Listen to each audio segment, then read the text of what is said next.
बरसात के नाते कुछ उपस्थिति कम है लगता है और कुछ विलम्ब भी है। कोई बात नहीं, इतनी बारिश में इतना विलम्ब तो चलेगा, न हो तो अच्छा, हो तो भी चलेगा। सदगुरु पूरण साहिब जी ने कहा है कि ऊपर चमके बिजली घट में ज्ञान प्रकाश, अनहद गरजय मेघ जो छूटी जगत की आश। घट आनंद धारा बहे ऊपर बहे जो नीर, मोहि हर्ष नहीं शोक कछु चौदिस बहे समीर। घट आनंद धारा बहे ऊपर बहे जो नीर। वर्षाकालीन वैराग्य का वर्णन करते हुए वे कहते हैं, और मैं समझता हूँ हम सबके लिए लागू है। ये अनुभव करें, ये कितना सुनहरा मौसम है। सब लोग पहले ध्यान में बैठे हैं, तितर बितर बैठे रहते हैं, ध्यान के पोजीशन में बैठे, पलथी मार के या अर्ध पद्मासन में व्यवस्थित संयमित ठीक से। ध्यान कक्ष हम आ गए, ध्यान ही हो गए, हर स्थित ध्यान में हो, बाहर भी ध्यान हो। घट आनंद धारा बहे ऊपर बहे जो नीर, मोहि हर्ष नहीं शोक कछु चौदिस बहे समीर। आनंद की धारा सबके घट में है, लेकिन उसका अनुभव इसलिए नहीं होता है क्योंकि वो इच्छाओं के पत्थर से ढका है, कामनाओं की शिला से उसका जो स्रोत है, उसका जो मुहाना है वो बंद है। उसी को खोलने के लिए हम लोग बैठे हैं। वो खुल जाएगा, बस निरंतर आनंद की धारा प्रवाहित हो जाएगी। इसके लिए ध्यान बहुत सशक्त माध्यम है। ध्यान में बैठ के ही हम भीतर झांक सकते हैं, अपने गुण दोषों की परख कर सकते हैं, मन के द्वंद्व को देख सकते हैं, मन के व्यवहार को परख सकते हैं। और सचमुच जिस दिन मन के इन कुचालों को देख पाएंगे, हम घबरा जाएंगे, बहुत घबरा जाएंगे। तब लगेगा उफ, इतना कूड़ा कबाड़, इतना अथाह भंडार भरा है, बहुत तिलमिला जाएंगे। और तब तक हम परेशान रहेंगे जब तक वो निकल न जाए। ये बेताबी मन में होगी, वो कब निकले। जैसे हम अपने घर के दरवाजे पर खड़े हों प्रवेश करने के लिए, और ये पता चल जाए, अंदर देख ले हम, एक सांप बैठा है, विषधर बैठा है, विषधर सांप। हमारी क्या दशा होगी? हम घबरा जाएंगे और ये पूरा प्रयास करेंगे कि वो सांप निकल जाए। तब तक हम प्रयास करेंगे जब तक वो न निकल जाए। जब वो सांप निकल जाएगा तब हल्कापन महसूस करेंगे, निश्चिंत हो पाएंगे। ऐसे ही जब हम भीतर झांकते हैं तो लगता है कि न जाने कितने सांप बैठे हैं, बहुत विस्तार है। उसी को निकालना है, उसी को समाप्त करना है। तमाम विकार भीतर है, ये पता चले और हम न घबराएं, न विचलित हो। ये कैसे हो सकता है? एक विदेशी विद्वान ने लिखा है कि हम लोग भगत कहलाते हैं, सज्जन कहलाते हैं, साधु कहलाते हैं, लेकिन हमारे भीतर की असलियत का पता चल जाए जिस दिन, हमारे मन के विषय में सच सच जाना जा सके, तो हम में से बहुत ऐसे लोग हैं जिनको फांसी की सजा हो जानी चाहिए। जब पढ़ा इसको तो बहुत मन आकुल व्याकुल हो गया। उन्होंने कैसे लिख दिया ऐसे, और कितना सच लिखा है। हम में से बहुत ऐसे लोग हैं जिन्हें फांसी की सजा हो जानी चाहिए। अपने भीतर की शैतानियत को जिस दिन झांकते हैं, अपनी खामियों को जब देखने लगते हैं, तो हम भी आकुल व्याकुल हो जाते हैं।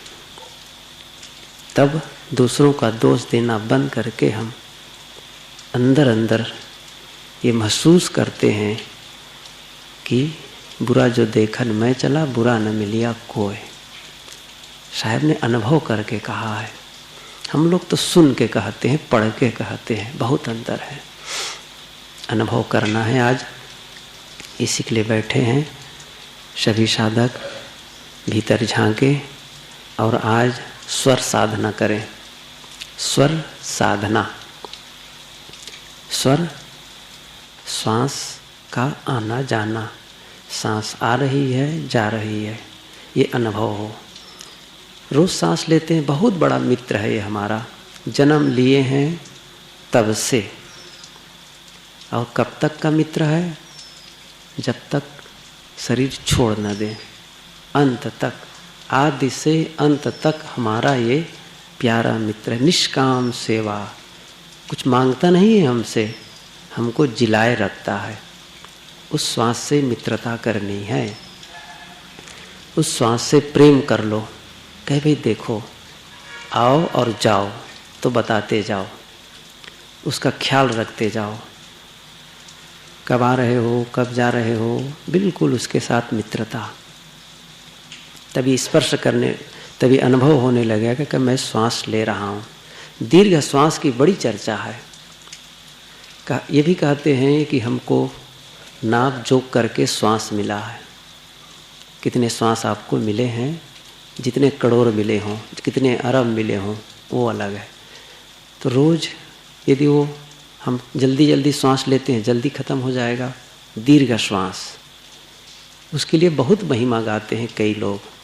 दीर्घ श्वास से जो लाभ हो, लेकिन ध्यान में, साधना में बहुत महत्वपूर्ण है।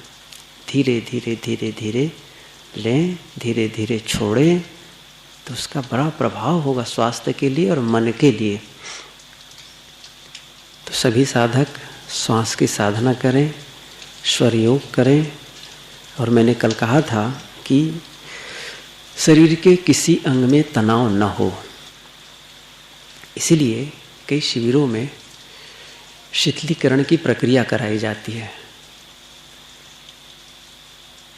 शिथिल शरीर को, जिसको योग निद्रा भी कहते हैं, उस ढंग से, मैं उसको दूसरे ढंग से कहता हूँ कि शरीर बिल्कुल हल्का लगे, कहीं पर कोई खिंचाव नहीं, तनाव नहीं, सरल सहज ढंग से। प्रायः चेहरे में सिकन आ जाती है। हम सोचते हैं, सोचते सोचते त्योरियाँ चढ़ाती हैं, दोनों भौहों के बीच सिकन आ जाती है, उसको मिटा दें। माथे पर सिकन न रहे, पूरे चेहरे पर, खास करके आँखों पर देखिए। आँखों की जो पलकें हैं उसको इतना ढीला छोड़ें, इतना ढीला कि आप भूल ही जाएंगे फिर कुछ सोचना। ये प्रक्रिया यदि आप अपनाते हैं, रात्रि में नींद के समय भी, ध्यान के लिए भी बहुत बढ़िया है। आप ख्याल करिए, आप ढीला छोड़ते जाइए, छोड़ते जाइए आँख के पलकों को, और ढीला और ढीला। आप ध्यान केंद्रित करेंगे तो आपको अनुभव होगा, इतना रिलैक्स महसूस होगा, इतना आराम लगेगा, जैसे लगेगा कि पूरा मन का कांटा ही निकल गया, तनाव रहित मन हो गया। ढीला करते जाइए जितना कर सकें, बिल्कुल। एक लेखक ने तो ये भी लिखा है, जैसे पुराना मोजा होता है ना, पुराना एकदम बिल्कुल कोमल, ऐसे ही एकदम कोमल, बहुत साथ साथ स्वर, श्वास को देखना है। सांस आ रही है, जा रही है। जब आप खींचते हैं तो निश्चित है वो आपके नथनों को स्पर्श करते हुए भीतर जाता है, हवा जाती है हवा। छोड़ते हैं, गरम गरम हवा निकलती है, प्राणवायु। प्राणायाम का अपना महत्व है, उसका अपना ढंग है, विभिन्न प्रक्रियाएं हैं, लेकिन सहज ढंग से यह भी है। आप लें, सीना थोड़ा फूल जाए, फिर छोड़ें, धीरे धीरे करें, जल्दीबाजी में न रहें आप। बस पूरे मन को उसी में केंद्रित किए रहें एकदम। और ये तय है, जब मन कुछ अनवस्थान होगा, कुछ और सोचने लगेगा, श्वास का देखना बंद हो जाएगा। और फिर जब ख्याल आए फिर देखना शुरू कर दें, और जल्दी ख्याल है अच्छा है, ये प्रयास करें कि हम जल्दी जल्दी ख्याल किया करें। भूलने की दशा को कम करें। सभी साधक स्थिर आसन से बैठें। रीढ़, ग्रीवा, सिर एक सिधाई में हो, आंखें बंद हो, हाथ का अपना एक पोजीशन हो, चाहे घुटनों पर हो चाहे गोद में हो, दोनों हाथें एक दूसरे पर रखे हों और फिर श्वासों को देखना शुरू कर दें। मन को एकदम केंद्रित कर दें उसमें।